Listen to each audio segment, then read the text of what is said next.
Quinnipiac and also CNN, they've come out and they've admitted that, yeah, Trump leads. And even Quinnipiac says Trump's up by 1 point in terms of a national popular vote. You've got to be kidding me. What? Quinnipiac. Now, to be fair to Quinnipiac, you look at their last poll, they had Harris +1, so it's not a big swing. It's not like they had Harris +7 or +8. The reason this is very confusing is because they just released swing state polls that had Harris in Pennsylvania up by 5 points. So you're going to have Harris in Pennsylvania up by 5, but your national popular vote is Trump +1. You know, I don't think we're really polling Pennsylvania properly there, but this is good news for Trump, even though it is a Quinnipiac poll. And you can see people were talking about the crosstabs when it comes to white people going for Trump, 50% to 46%. I would expect Trump to win whites by a bit more than 4 points. And then what Democrats would point to in just looking at this, you look at the age range, 18 to 34. They've only got Harris winning that age range by 3 points. She's probably going to win it by more. But overall, this really checks out when you look at these crosstabs. And I'm not just saying that because it's a good poll for Trump. This is legitimate. You look at this, independents, they're going to break for Trump. I've said it since the beginning. Harris is very far left. Independent people don't vote for that. Trump is winning this poll. It's even only by 3 points, which is crazy. I think he's probably going to win independents by 4, but 47% to 44%. You look at the comparison, men and women. Trump is going to win men by a larger margin than Harris wins women. Remember back in 2016, it was always, vote for Hillary because she's a woman, and there's going to be such a lopsided margin with them. The men won't matter. Well, now it's the men. They're going in this poll. They're going for Trump by 14 points. Harris is winning women by 12 points, which is remarkable considering that's not a big gap at all. And you're talking about Trump winning a general popular vote, 48 to 47, with Stein and Oliver both at 1%. If Trump wins the popular vote, he's going to get 300, and he's going to probably win Virginia. He's getting like 320 electoral votes, maybe New Hampshire, maybe Maine at large. This is huge stuff. And so these do check out, and this looks good from Quinnipiac. And I'm just saying, it doesn't make sense. How do you have Pennsylvania +5 for Harris, but then your national poll popular vote is Trump +1? If Trump wins the popular vote by 1 point, he's not losing Pennsylvania, let alone losing it by 5 points. It just doesn't make sense. But no, this... Hey folks, welcome back one and all to the Dr. Nasser Shake Show. I'm your host, Dr. Nasser, and previously you heard someone by the name of Depressed Ginger. He's got a great YouTube channel as well, giving you his analysis on what just happened, this bombshell poll that just dropped by Quinnipiac College. Now, I have never been a huge fan of Quinnipiac. They were one of the lowest rated pollsters, out there, missing things by 8, 9, 10 points, folks. I mean, they're just bad. It's like the Yahoo polls, the YouGov polls, Morning Consult. I mean, these are just really, really bad polls. Now, as you heard, Depressed Ginger talking about it, the weird thing is that just a few days ago, it was +1 Harris. Okay, fine. But when you took a look at these individual states, the swing states, she's at +5 in Pennsylvania, +4 Arizona, +4 Georgia, Michigan, she's up +3, Wisconsin, she's up +4. That just doesn't jive. It just doesn't make any sense. And then it doesn't make sense now by basically doing a flip where all of a sudden Trump now in a full field is up. So Harris falls down a point. Trump stays where he's at. But yet Pennsylvania and the blue wall and the Rust Belt is all going to her. Stein has no chance of taking away any votes in Michigan. The abandoned Harrising is just whatever. The mayor of Hamtramck, Muslim mayor, Democrat, comes out, endorses President Trump. You don't see anybody on the Democratic side or anybody on the Kamala Harris side on any of the channels talking about that. None of them, folks, none of them. I can think, like Midas Touch, those idiots. There's just so many of them that are out there, but you don't hear anything. It's like crickets, absolute crickets. So what I wanted to do was take a deep dive into the crosstabs, the questions that they were asking folks from this latest Quinnipiac College. And like I said, sometimes, I look at this and I go, well, you'll say, well, Dr. Jake, they're like the worst pollsters out there. So why are you talking about them? Well, they are left leaning. They are terrible. But then when they come in line, or at least they're looking at some of the numbers and you're looking at their crosstabs, and they do match with those pollsters that have done absolutely phenomenal and are basically playing it right down, the middle, those like Atlas Intel, People's Pundit, Rasmussen, Trafalgar, although those four names I just mentioned are absolutely persona non grata to the polling industry and especially to the Democrat and the leftists and the legacy media industry. They don't like to hear from them. So when when Rasmussen and others fall in line, I guess we all do it. But the thing is that I would take much more stock, as I said before, in those four pollsters, and then basically take a look at Quinnipiac and say, well, what's bringing them into line? If we take a look at those crosstabs, I think it'll explain some. So let's go to those right now. So here you see it, 41 days until Election Day. Trump's at 48, Kamala 47, Jill Stein, Chase Oliver, each have 1. Now, in Quinnipiac University's August 29th poll following the Democratic National Convention, they said the presidential race was too close to call. Harris was at 49, Trump 47, Stein Oliver still at 1. This was following the Democratic National Convention. Now, you all know, folks, I don't think she got a bounce. They gave her a bounce.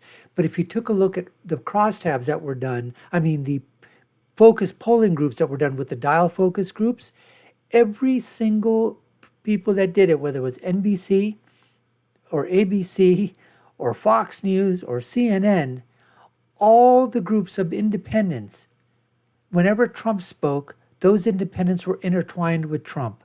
Whenever Kamala spoke, those independents and Republicans were together against whatever Kamala said. So I don't agree with this bounce, that they're giving her, but be that as it may. Now, today's poll, Republicans, 93 to 6% back Trump. Democrats, 94 to 5. Among independents, 47% back Trump, 44% back Harris, 3 back Stein, 2 back Oliver. So, folks, I don't agree with these numbers. I think the independents are going to break larger for Trump. I think he's going to win independents closer to 8 to 9, and I wouldn't be surprised if he gets in the low teens with independents. When they go into that booth, they're the ones that are going to pull that ladder. I think that's exactly what you're going to see. And now the hypothetical two-way race, they're giving Trump 48 and Harris is 48, basically in a two-way race. Now, let's look at the enthusiasm. This is really important, folks. You want this to be on an upswing, or at least on a trajectory of an upswing. You don't want to be a downswing on this. So you explain to me enthusiasm. In 75% had enthusiasm for Kamala Harris in August. 70%. They're very enthusiastic now, but they were 75% August. She's dropped 5%. 71% of likely voters were supporting Trump now. And this is okay on the 24th of September, we're talking about, folks. This just dropped. The poll dropped today, taken a few days ago, but 68% were enthusiastic in August. He's up to 71. He's up 3. She's down 5. And look what this Quinnipiac analyst Tim Malloy says. On the backstretch of the race to Election Day, all eyes are on which candidate can best stoke their supporters' enthusiasm all the way to the finish line. A slight shift suggests the Harris crowd is not rip-roaring as loudly as it was last month. Let's take a look at favorability. Harris, 47% favorable, 48% unfavorable, 4% haven't heard enough about her. I thought we had a ton of people that were going to say that they didn't know enough about her. I think people know plenty. Donald Trump, 47 favorable, 50% unfavorable. That's only -3, folks. Who are these 1% that haven't heard enough about him? Woo!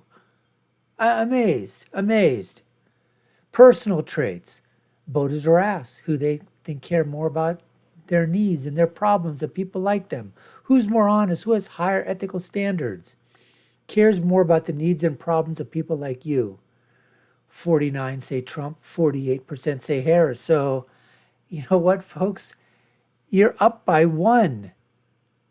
If this is all joy and enthusiasm and kumbaya and all this other stuff that the Harris campaign is trying to shove down our throat, and the narrative by the acolytes in the media and the backing of Hollywood and academia, legacy media, and everybody else out there, I mean, it's a 1%, and Trump is winning by one?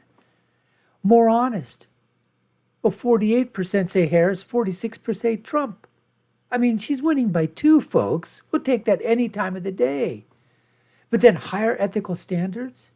51% say Harris, 43% say Trump. So your honesty is only 2, but your ethical standards, it's 8. That doesn't make any sense to me at all. But anyways, they say of all the personality traits, empathy is the most personal. The Harris-Trump battle to assure voters they have their backs about as close can be and mirrors the horse race. Now, what are the issues? Likely voters were asked who they think would do a better job of handling 6 issues. Nuclear weapons. 49% say Harris, 47% say Trump. I don't know how they're getting that, but be that as it may. Preserving democracy. Remember this? Preserving the democracy. She's only up by 3 in that, folks. Gun violence. All right, you would expect she's against guns, wants to come into your house without your permission to check on your guns to see if you're doing a good job in locking them away. And if you aren't or whatever, she has authority to take them. Although you saw the videos out there, folks. You saw the videos out there where she says, yeah, we can come into your house without your permission, check on what you're doing. Economy. He's up by 7. I think he's up by more, but at least he's up by 7 here. Immigration, he's up by 8. Now, abortion is where she's running away with it. And what else would you expect? She's up 13. I would expect that to be even higher, but 13. Now, when it says, when it comes to who do they think would do a better job handling a crisis that puts a country at risk? 51% say Trump, 47% say Harris. That is not a good look, folks. That is not a good look at all. Now it says nearly 8 in 10 voters say it's very important that the next president unites a country. Doesn't everybody say that for the most part? 18% say it's somewhat important. 1% say it's not important at all. Now, what about the outlook for the presidency? Great, terrible, or in between? If Harris is elected, 19% she would be great, 24% she would be good, 10% so-so, 9% she'd be bad, 37% would be terrible. So 46% think she would be bad. So I'm assuming, 54% think she would be good. Trump, same thing as bad or terrible, you come to 47%. So they're about on equal footing here, folks. Equal footing. That's why I think, okay, the independents are going to break for him, as well as all these other intersectionality groups. Now, they talk about a second presidential debate. 64% of likely voters said they would like to see a debate between Trump and Kamala one more time. 31 say they wouldn't like to. There is a strong support.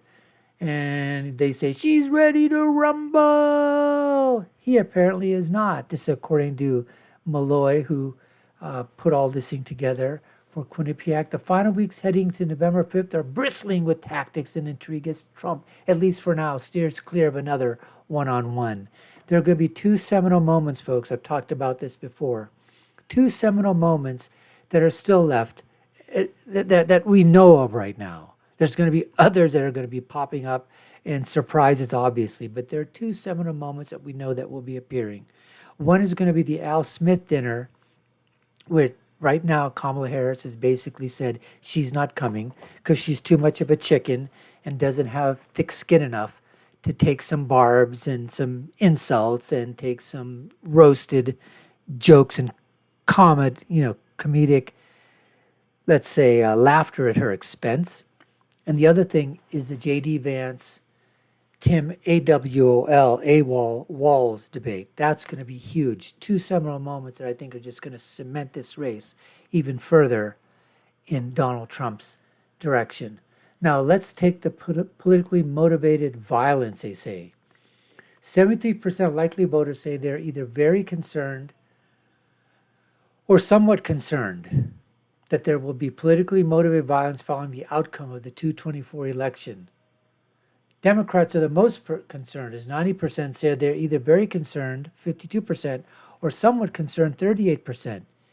Independents are 69% saying they're very concerned, 41% saying they're 28% concerned. Now, folks, the violence is going to come from the Democrats when they lose. You saw that happen in 2016. You saw the riots in Washington, D.C. and around the country, and not a single goddamn person was arrested or put in jail for that. They were all let go. When Biden, basically the election was, whatever you want to say, I put one in quotes, nothing. There were no riots. Nothing happened. Nothing at all, folks. They want to talk about January 6th, call it an insurrection. That was an insurrection. Just protest. That's the way I look at it. If they can look at it their way, I can look at it my way.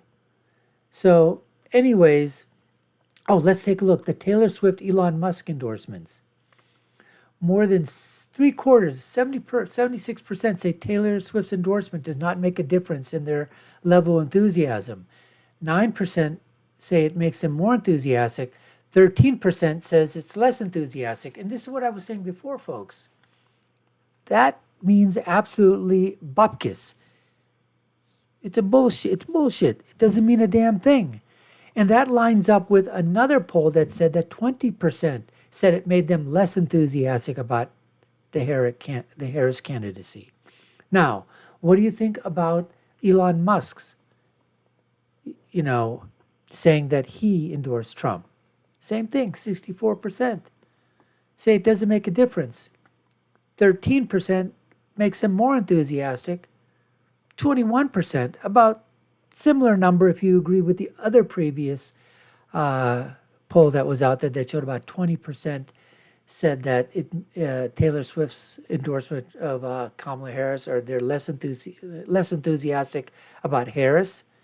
Here's about 21% say that just because Elon Musk likes Trump's candidacy, it makes him less enthusiastic, about that. So that's basically all there is to it. Huge news for the Trump campaign, although I think this is in line with what their internal polls are showing. And when we hear about the internal polls of the Harris campaign, there's really, folks, the alarm bells are sounding, and they have been sounding for a long time.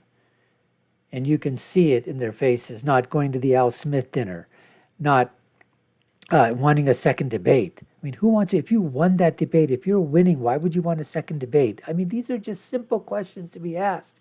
And these aren't being answered by the legacy media and their acolytes out there.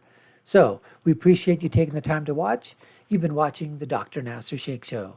I've been your host. My name is Dr. Nasser. If you haven't done so already, subscribe to the channel, like, share, and follow us. Take a look at our video links here and here. Give me your comments. Let me know what you think. What do you think of Quinnipiac? Does it move you at all, or do you still basically, doubt them? My final thought is always, when you're right, you're right. And when you're left, you're wrong. Until next time, folks, take care and stay safe.